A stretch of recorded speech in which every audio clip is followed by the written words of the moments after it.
Hello students. जो भरतपुर संभाग के जो भूगोल का पेपर है उसका सॉल्यूशन मैं आपको बताने जा रहा हूँ। तो चलते हैं इस पेपर को सोल्व करने के लिए। क्वेश्चन नंबर 1 देखो। मानव भूगोल के अध्ययन की विचारधारा मानव जाति, प्रजाति, धर्म आधारित सामाजिक वर्गों पर जोर देती है। वो व्यवहारवादी है। ठीक है। व्यवहारवादी विचारधारा है वो मानव जाति के और प्रजाति, धर्म आधारित सामाजिक वर्गों पर व्यवहारवादी विचारधारा पर जोर देती है। तो बी सही है। लोगों की संख्या और भूमि के आकार के बीच अनुपात को जनसंख्या घनत्व कहते हैं। जनसंख्या घनत्व का मतलब होता है कि एक वर्ग किलोमीटर में कितने लोग रहते हैं, वो जनसंख्या घनत्व। तो भूमि के आधार पर कितने लोग रह रहे हैं वो जनसंख्या घनत्व है। सहकारी कृषि को सबसे अधिक सफलता किस देश को मिली? डेनमार्क को सबसे ज़्यादा सफलता मिली है सहकारी कृषि में। कौन सी क्रियाएं प्रकृति में पाए जाने वाले कच्चे माल का रूप बदलकर उसे मूल्यवान बनाती है? द्वितीय क्रियाएं। इनको मैन्युफैक्चरिंग कहते हैं, यानी किसी भी कच्चे माल, प्राथमिक माल को तैयार करके उसको निर्यात के लिए तैयार करती है, वो द्वितीय क्रियाएं होती है। तृतीय क्रियाकलाप किस पर निर्भर है? तृतीय क्रियाकलाप कुशलता, ज्ञान और अनुभव तीनों पर निर्भर है। ये द सही है। किस देश की मानक रेल लाइन का उपयोग किया जाता है? मानक रेल लाइन का प्रयोग वैसे सभी देशों में होता है, लेकिन ब्रिटेन में विशेषतः सबसे ज़्यादा किया जाता है। जनगणना 2011 के अनुसार भारत में औसत जनसंख्या घनत्व है 382 व्यक्ति प्रति वर्ग किलोमीटर है, यानी हर वर्ग किलोमीटर में 382 लोग रहते हैं। बॉक्साइट का सबसे ज़्यादा उत्पादक है वो ओडिशा है। ठीक है। एनोर पतन किस राज्य में स्थित है? एनोर पतन है वो तमिलनाडु में स्थित है। भारत में रेडियो का प्रसारण कब किया गया था? भारत में रेडियो का प्रसारण 1923 में सबसे पहले किया गया था। रोपण कृषि फसल है, रोपण कृषि है वो इसमें चाय है। व्यापारिक जो फसलें होती है उसको रोपण कृषि कहा जाता है। तो इसमें चाय सही ऑप्शन है। ठीक है। चाय, कॉफ़ी, है ना, व्यापार के दृष्टिकोण से जाता है, जिसमें पौधे को कई सालों तक उसके फ्रूट्स या फल या उसकी पत्तियां तोड़ करके काम में ली जाती है। तो एक बार पौधा लगाने के बाद लंबे समय तक उसकी फसलें ली जाती है, वो रोपण कृषि होती है।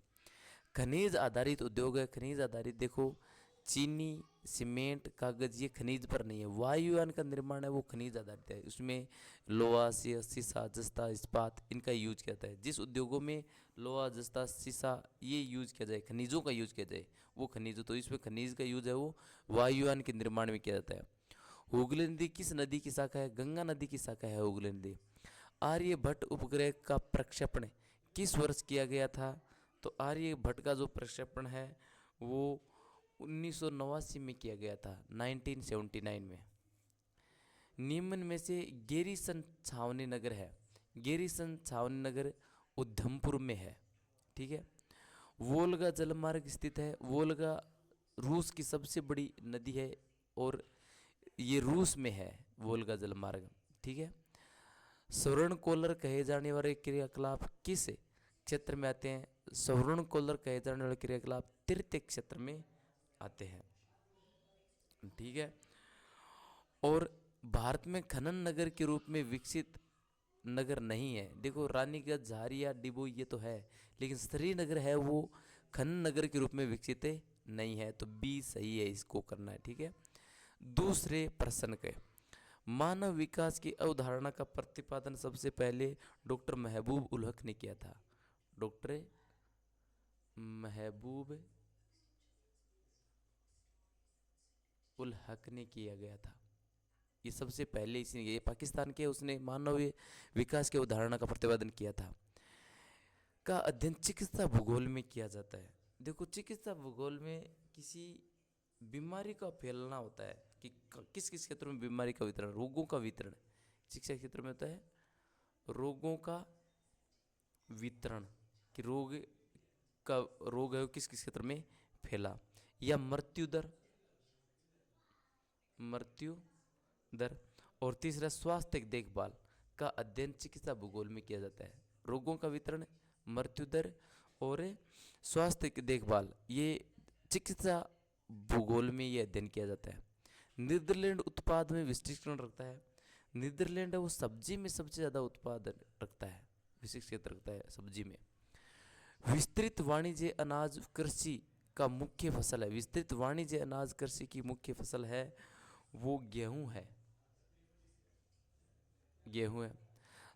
प्रत्येक सड़क जो दो रोडों को जोड़ती है, प्रत्येक सड़क जो दो रोडों को जोड़ती है उसको योजक कहते हैं। ठीक है। नहर में कुल 6 जलबंधक होते हैं, तो कौन सी नहर में 6 जलबंधक होते हैं? पनामा। पनामा नहर है, उसमें कुल 6 जलबंधक तंत्र है।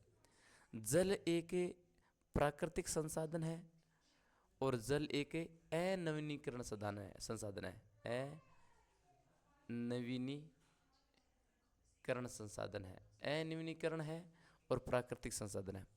व्यापार का आरंभ स्वरूप था वस्तु विनिमय था। व्यापार का आरंभ क्या था? वस्तु विनिमय था, व्यवस्था का था। यूरोप में विश्व का रेल तंत्र है, तो कौन सा रेल तंत्र है? सघन रेल तंत्र है।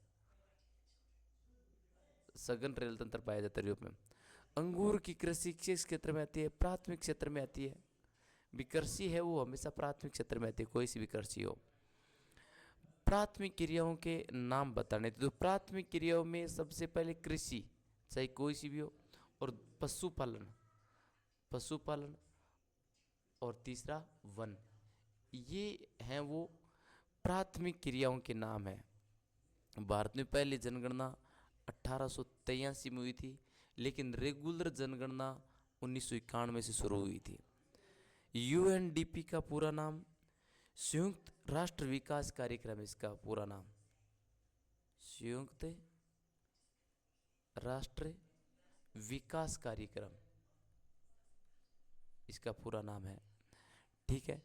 भू निम्नीकरण से क्या तात्पर्य है? भू निम्नीकरण का मतलब होता है जमीन की उपजाऊ शक्ति का कम होना। जमीन या भूमि का उपजाऊ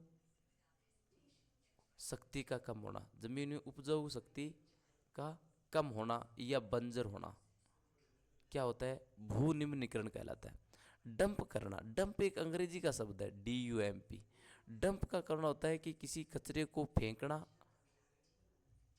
फेंकना या भगाना, डालना, ये डंपिंग होता है। कचरे को भगा डालना, ये डंप करना होता है। अशोधित जन्म दर किस रूप में व्यक्त किया जाता है? प्रति 1000 व्यक्तियों के पीछे, लोगों के पीछे के आधार पर जन्मे शिशुओं की संख्या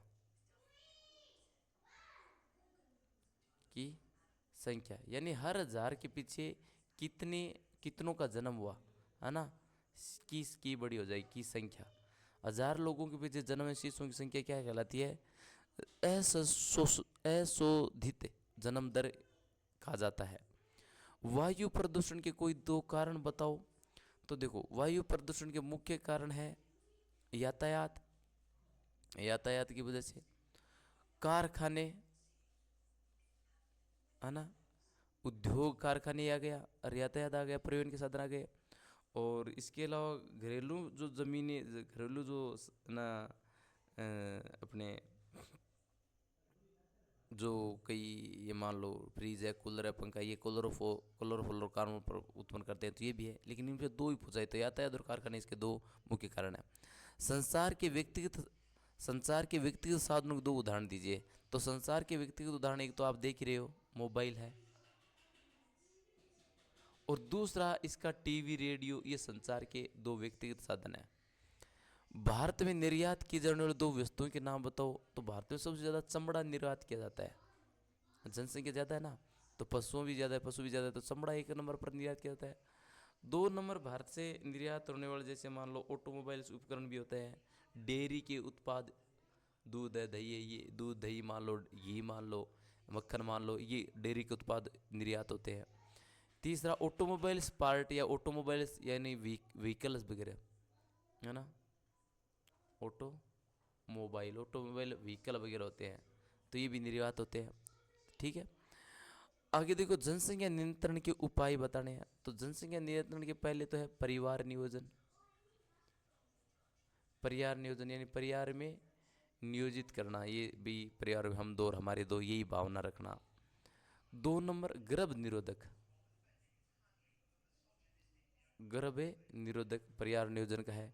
तीसरा शिक्षा, यानी अशिक्षा होती है, उसको पता नहीं होता है, तो भाई शिक्षा एक मुख्य कारण है परिवार नियोजन, जनसंख्या नियोजन का। ठीक है, तो ये 3 कारण आप बता सकते हो, परिवार नियोजन, गर्भ निरोधक और शिक्षा, जनसंख्या नियंत्रण के यही मुख्य कारण है। भू प्रदूषण के स्रोतों की पहचान करो। देखो, जमीन के प्रदूषण का स्रोत कौन कौन से? जमीन में सबसे पहले जो अपने रासायनिक या जो कीटनाशक है, रासायनिक कीटनाशक, उर्वरक, फैक्ट्री के निकले उर्वरक, ये जमीन को नष्ट करते हैं जब हम खेतों में और छिड़कते हैं, है ना। 2 नंबर इसका और कारण। इसके अलावा जो भू प्रदूषण के कारण है वो कारखानों का वेस्ट, कारखानों का अपशिष्ट, अपशिष्ट है ना, पॉलीथीन, है ना, प्लास्टिक, पॉलीथीन, ये जमीन का बंजर होने का कारण है ना। और इसके अलावा औद्योगिक अपशिष्ट आ गया, कचरा आ गया, परमाणु अपशिष्ट मान लो, बहुत से कचरे वगैरह होते हैं वो नष्ट कर, जैसे पॉलीथीन और वगैरह होती है ना। इसके अलावा परमाणु अपशिष्ट, कचरा, वनोन्मूलन, वनों की कटाई की वजह से भी, वनों की कटाई, ये भी इसका कारण है। तो ये आप कारण बता सकते हो जमीन के प्रदूषण के। ठीक है, भूमध्य सागरीय कृषि से आप क्या समझते हो? भूमध्य सागरीय कृषि वो होती है जो भूमध्य सागर के आसपास कृषि की जाती है। वह कृषि जो भूमध्य सागरीय जलवायु में पनपने वाले पौधों की वृद्धि पर केंद्रित हो, वह कृषि, भूमध्य सागरीय वह कृषि है जो भूमध्य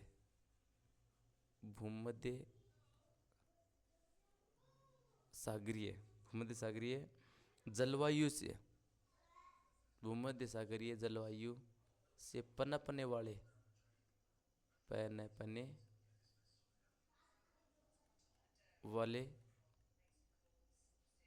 पौधों की वृद्धि पर केंद्रित होती है।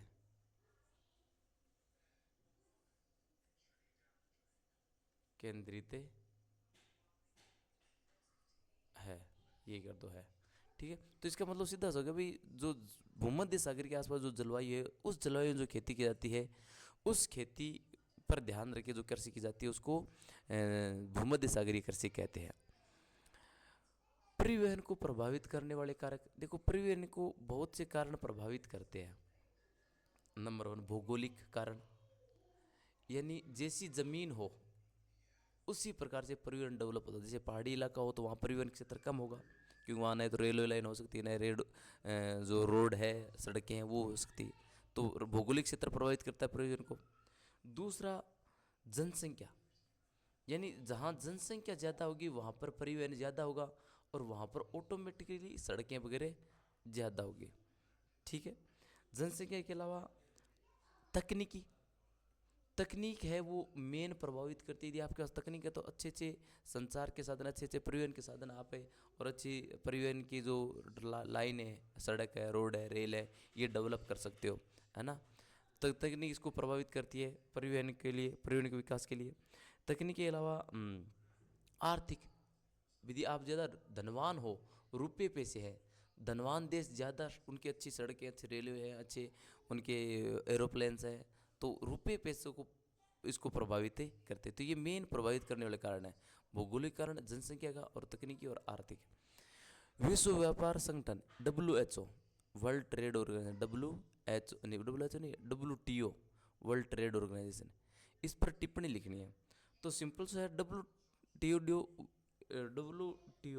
वर्ल्ड ट्रेड ऑर्गेनाइजेशन, ये क्या काम करता है? ये इसकी स्थापना 1995 में हुई थी।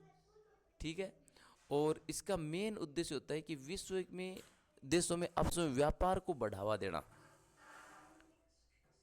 व्यापार को बढ़ावा देना। विश्व में सभी देशों के बीच में व्यापार, आपसी व्यापार को बढ़ावा देना इसका उद्देश्य है, और ये 1995 में स्थापित हुआ था।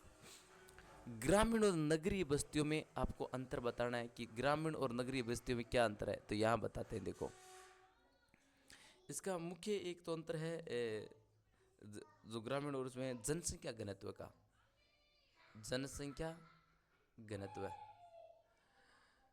जो नगरीय जनसंख्या उसमें जनसंख्या घनत्व ज़्यादा होता है, और ग्रामीण जनसंख्या घनत्व बहुत ही कम होता है।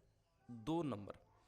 इसके अलावा आकार, जो ग्रामीण बस्तियां होती है उनका आकार छोटा होता है, नगरीय जो बस्ती है उसका आकार है बड़ा होता है। तो आकार के आधार पर अंतर बता सकते हो। आकार। आर्थिक गतिविधियां, आर्थिक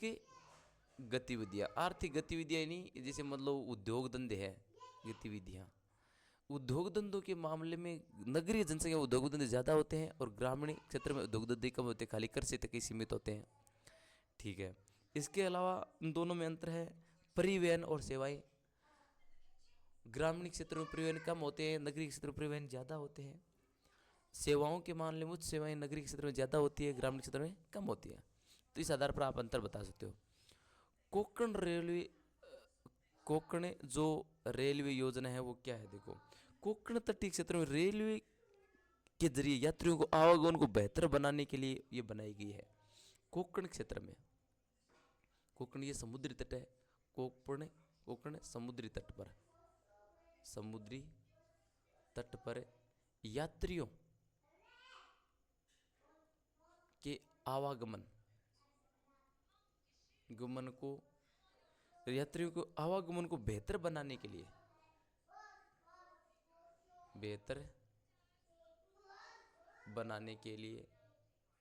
क्या किया गया है? बेहतर बनाने के लिए ये railway line, Konkan railway line बनाई गई है ना। कोंकण समुद्री तट पर यात्रियों को आवागमन को बेहतर बनाने के लिए कोंकण रेलवे लाइन बनाई गई है। ठीक है, यही है। नमामि गंगे कार्यक्रम क्या है? अब देखो, इसको यहाँ बताते हैं। नमामि गंगे कार्यक्रम है वो 2014 में जैसे ही मोदी सरकार आई थी, भाजपा की सरकार आई थी, तो गंगा नदी को साफ करने का एक कार्यक्रम है कि गंगा नदी को पूरी तरह साफ करने का कि साफ किया जाएगा। तो इसके तहत नमामि गंगे कार्यक्रम शुरू किया गया, गंगा नदी को साफ करने का। सेवा क्षेत्र के मुख्य घटकों का उल्लेख करना है आपको। तो देखो, सेवा क्षेत्र में 3 घटक है। कौन कौन से? प्राथमिक घटक। प्राथमिक घटक में कौन कौन सी गतिविधियां आती है वो लिखनी है। कृषि की, पशुपालन, वन, है ना, ये घटक आते हैं प्राथमिक क्षेत्र में लिखने। द्वितीयक घटक आते हैं वो उद्योग धंधे, फैक्ट्रीज, कारखाने, कंपनियां, ये द्वितीय क्षेत्र में आते हैं कि प्राथमिक घटक से जो कच्चा माल लेते हैं उनको मैन्युफैक्चर किया जाता है। और तृतीय क्षेत्र होता है सेवा क्षेत्र कहते हो, और तृतीय क्षेत्र कह सकते हो। इन दोनों के द्वारा जो चीज़ उत्पादित होती है उनमें जो वैल्यू एड का काम करता है, वैल्यू को जोड़ता है, वो सेवा क्षेत्र जोड़ता है। ठीक है। जैसे रेलवे लाइन है, परिवहन है, बैंकिंग है ना, टेलीकॉम है, ऑटोमोबाइल्स है, ये सभी किस में आते हैं? सेवा क्षेत्र में आते हैं। तो ये 3 सेवा क्षेत्र मैंने आपको बता दिया, इनका वर्णन करना है। इसके अलावा में रेल मार्गों का महत्व है। रेल मार्गों का बहुत बड़ा महत्व है। एक तो ये सस्ती और इजी होती है, आसान होती है, ज़्यादा कंफर्टेबल होती है। तो देखो, सस्ती, दूसरी आरामदायक। रेलवे की यात्रा आरामदायक होती है, कहीं कोई दिक्कत आती है तो उसके अंदर टॉयलेट वगैरह सभी जुड़े होते हैं। ठीक है। भारी जो माल है वो ले जाने के लिए रेलवे का ही काम किया जाता है ना। लंबी दूरी तय करने में रेलवे का बहुत बड़ा योगदान है कि लंबी जितनी भी दूरी है वो इन साधनों से नहीं होती है ना, वो है। तो ये रेलवे की विशेषता आप बता सकते हो इस प्रकार। कुटीर और लघु उद्योग में अंतर बताना है। देखो, कुटीर उद्योग घरेलू जो हथकरघा होता है, घरेलू घर में जो सामान तैयार किया जाता है, घर में जो सामान तैयार किया जाता है वो कुटीर है। लघु उद्योग जो छोटे पैमाने पर कारखाने हैं, कारखाने और जो उद्योग हैं, छोटे पैमाने पर कारखाने उद्योग होते हैं, वो लघु उद्योग में आते हैं। कारखाने वगैरह वो क्या होते हैं, छोटे पैमाने पर हो तो वो लघु उद्योगों में आता है। घर में भी जो सामान तैयार किया जाता है, मैन्युफैक्चर किया जाता है, तैयार किया जाता है, वो कुटीर उद्योग में आता है। इसका पैमाना छोटा होता है, इसका पैमाना थोड़ा सा बड़ा होता है, बस यही है। स्वामित्व के आधार पर उद्योगों को वर्णन करना है। देखो, स्वामित्व के आधार पर उद्योग होते हैं वो निजी उद्योग होते हैं। निजी का मतलब होता है किसी व्यक्ति का उस पर अधिकार होता है, उसके अनुसार उसमें कार्य किया जाता है। दूसरा है लोक उद्योग या पब्लिक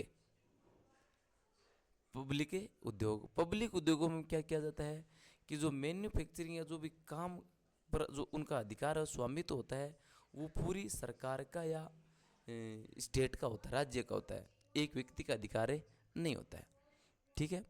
और कई बार क्या होता है कि पब्लिक और निजी दोनों होता है, उसको पब्लिक प्राइवेट दोनों को कहते हैं ना, तो दोनों का होता है, तो सहभागिता होती है। पब्लिक निजी और पब्लिक दोनों की सहभागिता होती है ना। तो 3 प्रकार के होते हैं। इंदिरा गांधी नहर कमान क्षेत्र का वर्णन करना। इंदिरा गांधी नहर क्षेत्र का आपको खुद का देखना, वर्णन करना है। डेयरी की प्रमुख विशेषताएं बतानी है। तो जो डेयरी उद्योग की बहुत ये अहमियत है, दूध का उत्पादन के लिए, दूध को बढ़ाने के लिए इस उद्योग को बढ़ावा दिया गया है। दूध का उत्पादन किया जाता है। दूध से संबंधित जितने भी अन्य प्रोडक्ट है, जैसे घी है, मक्खन है, छाछ है, इन सभी को इसमें बढ़ावा दिया जाता है। ठीक है। और भी इसमें कई और विशेषताएं जो आप इसको खुद लिख सकते हो, तैयार कर सकते हो। इसमें ज़्यादा पूंजी की ज़रूरत होती है, नई टेक्नोलॉजी की आजकल ज़रूरत है, नए नए मशीनें वगैरह इसमें ज़रूरत पड़ रही है ना। तो ये आप इसमें लिख सकते हो। उद्योगों की अवस्थिति को प्रभावित करने वाले कारक आपको बताने हैं। देखो, उद्योगों में कई चीज़ें प्रभावित करती है। भौगोलिक क्षेत्र प्रभावित करता है, स्थापित भौगोलिक। दूसरा, कच्चे माल की अवस्थिति, कि जहाँ कच्चा माल ज़्यादा हो वहाँ पर उस प्रकार का उद्योग स्थापित होगा। जहाँ कोयले वगैरह हो तो वहाँ पर सीमेंट वगैरह उद्योग ऑटोमेटिक स्थापित हो जाते हैं। जहाँ पानी वगैरह हो तो वहाँ पर बिजली उत्पादन किया जाए ना। तो जैसा जहाँ पर औद्योगिक भौगोलिक क्षेत्र है, जैसा कच्चा माल अवेलेबल हो, उस हिसाब से उद्योग स्थापित होगा। जनसंख्या, यानी जहाँ पर मजदूर वगैरह आसानी से अवेलेबल हो जाए, है ना, तो ये भी बहुत इंपॉर्टेंट है। जहाँ तकनीक अच्छी तरह से मिल जाए, है ना।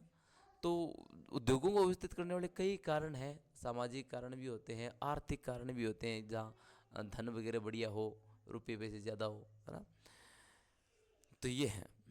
भारत में सिंचाई की आवश्यकता क्यों है? बिल्कुल, भारत में बहुत बड़ी जनसंख्या है। उस जनसंख्या को अनाज की आपूर्ति के लिए सिंचाई की ज़रूरत है। बड़ी जनसंख्या इसका कारण है। दूसरा, इसमें भारत को निर्यात की ज़रूरत है ना, आर्थिक ग्रोथ को बढ़ाने के लिए, आर्थिक वृद्धि को बढ़ाने के लिए, है ना, विकास के लिए। तो बहुत ही ज़रूरी है सिंचाई की। जॉब के लिए, जैसे रोज़गार के लिए, रोज़गार उत्पन्न करने के लिए, रोज़गार के लिए। तो ये इसकी मुख्य आवश्यकताएं हैं। भारतीय कृषि के प्रकारों का वर्णन करो। भारत में कई प्रकार की कृषि है, मैं बोल रहा हूँ, आप लिख लेना। देखो, पहली है स्थानांतरण कृषि। स्थानांतरण कृषि होती है जो स्थान बदल बदल के की जाती है, स्थानांतरण कृषि। 2 नंबर है जीविका कृषि, जिसमें आजीविका का पालन किया जाता है, वो जीविका कृषि होती है। व्यापार की दृष्टिकोण से जो कृषि की जाती है वो व्यापारिक कृषि, है ना। गहन कृषि, जिसमें एक साल में 4-4 फसलें, 3-3 फसलें ली जाती है, वो गहन कृषि होती है। 5वां विस्तृत कृषि, जिसमें विशाल क्षेत्र में की जाती है, वो विस्तृत कृषि। मिश्रित कृषि, जिसमें कृषि के साथ साथ पशुपालन और अन्य गतिविधियां की जाती है, वो मिश्रित कृषि होती है। दुग्ध कृषि, जहाँ दुग्ध उत्पादन किया जाता है, वो दूध कृषि होती है। तो इस प्रकार ये कृषि के प्रकार है, आप लिख सकते हो। परिवहन और संचार सेवा की सार्थकता विस्तार दीजिए। तो परिवहन और संचार की बहुत बड़ी सार्थकता है, बहुत हमें ज़रूरत है आज के टाइम में। इसको आप किताब में सर्च करके बड़ा क्वेश्चन आप लिख सकते हो। ये आपको विश्व स्तर पर लोकेट करने हैं, लगाने हैं। मॉस्को कहाँ है? मॉस्को तो जापान में। लॉस एंजलिस अमेरिका में। टोक्यो जापान में है।